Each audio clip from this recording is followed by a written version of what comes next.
YouTube, Big 58 here. Welcome back.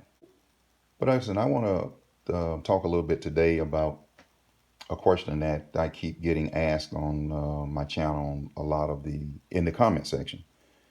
And for whatever reason, this question keeps coming up, or someone keeps asking me my opinion about this. And it's, what is the best version of the 686 that Smith and Wesson made? Or which one do I think is the best version? And I want to talk a little bit about that. Now, everything that I'm going to say here is either going to be fact-based or my opinion. And that's it. I'm not recommending to anybody what they ought to do. So I want to make sure that everyone understands that's watching this. First off, any 686 that you buy is going to be a good gun. Smith & Wesson did not make any bad 686s. In my opinion, it is just one of the best 357 Magnums that you can buy, especially for the money. Now, the 686 was first introduced in 1980, and I'm not going to go into real detail about that because there's a video that covers all of that stuff. But it was built in 1980, or introduced in 1980 as an L-frame 357 Magnum. And it was the perfect kind of compromise between the smaller K-frame 357 Magnums that were the model 66 and 65 in the stainless versions, and the larger N-frame 357s at the time, which was the model 27s and model 28s. So when they introduced the L-frame as in the stainless version, which was the 686, it was like the perfect compromise between the two.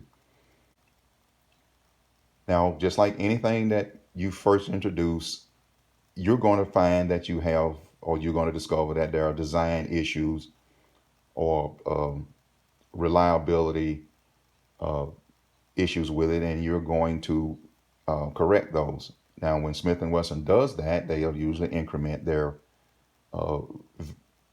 revision of the gun by incorporating a dash and then the next available sequential number, which in the case, the first revision will be a -1. With the -1 gun, they discovered that they had some issues with the original no dash gun, so they changed the radius stud and incorporated that into the gun and called that the -1 gun. Then with the -2 gun, they discovered they had some additional problems with the -1, and they corrected that. And that was mostly centered around the firing pin bushing and some of the associated parts with that. Then came the -3, which brought all of those changes forward from the -1 and the -2 into the -3, plus an additional change, which improved the lockup on the gun and further addressed some of the previous issues. Now on the -4 and beyond, Smith & Wesson started to make changes to their guns. Now all of the previous changes that brought everything forward up to the -3, all of the changes were design and engineering based, and they were made to address dependability and reliability of the revolver. All of the changes that came after the -3 guns was mostly associated with cost savings and more predictable parts manufacturing in order to reduce the cost going forward. Now, when you look at what those changes were, it really hasn't changed the reliability or the durability of the gun. It's just changed the cost of manufacturing and to make the parts that go into these revolvers more predictable, to eliminate forging. Thus, the introduction of the MEM parts, and that's a whole different subject, and I want to get into that. Now, for me personally, I think the -3 686 is the best gun, in my opinion. And here's my reasons why.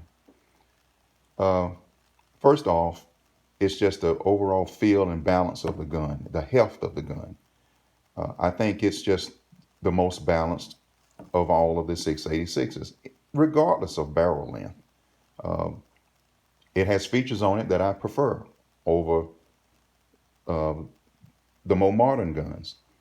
One of the things is when they went to the Dash 4, they changed the frames.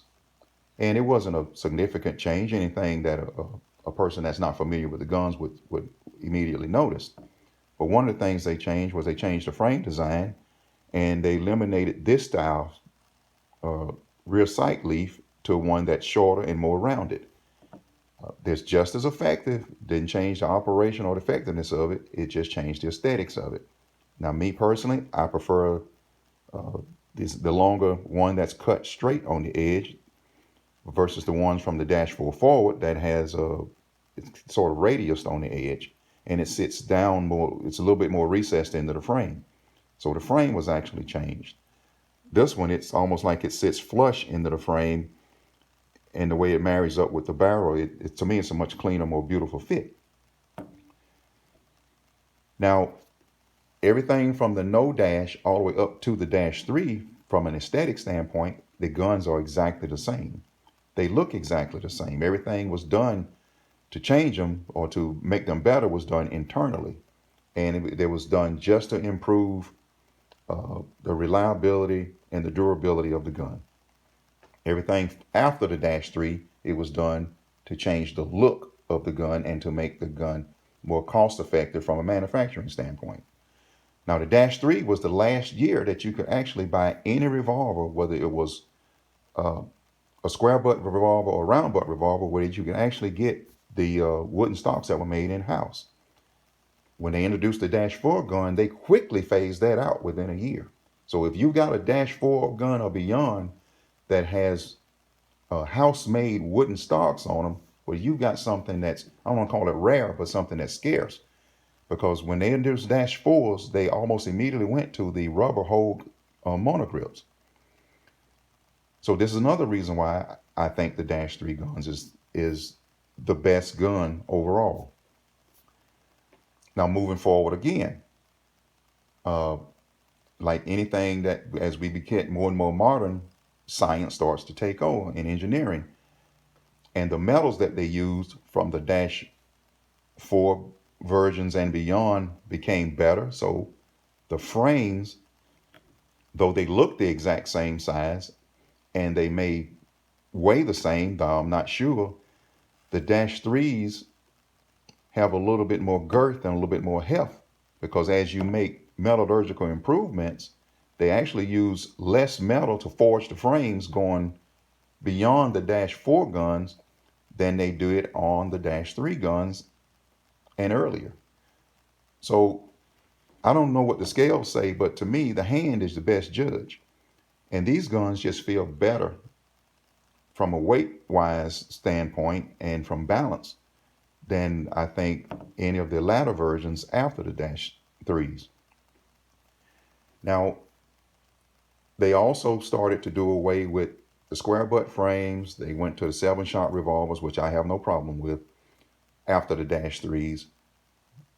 But there's things about these that were starting to get phased out once you got past the Dash 3 gun. Now, the Dash 4 was the last year that you saw the hammer-mounted firing pins.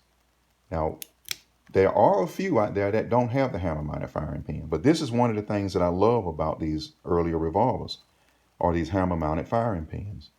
I also like the forged hammers and the forged triggers.